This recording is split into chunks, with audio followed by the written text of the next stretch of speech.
สิ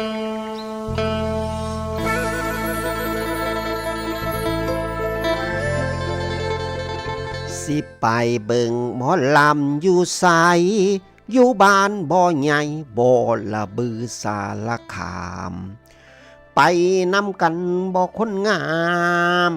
ไปนำกันบ่คนงามคันไปให้เปล่าอาบน้ำแต่งตู้ไปแต่เว้นวันที่14มิถุนายน2568นี้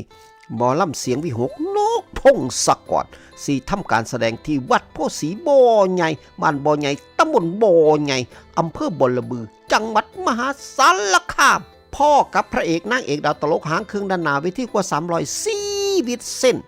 นกพงศกรน้องอายน้องคอปเตอร์แพรธิดาออดปานดำปัชราตุแววมินลุงเอกทอฟฟี่ปริมอดหมูยองสมโอใบเตยญานุยาคิงกำนันแพ้จงอ่างยายไฟอู้หู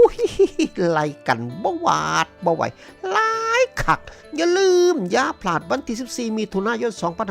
2568นี้พบกันที่วัดโพสีบ่อใหญ่บ้านบ่อใหญ่ตำบลบ่อใหญ่อำเภอบลบือจังหวัดมหาสารคาม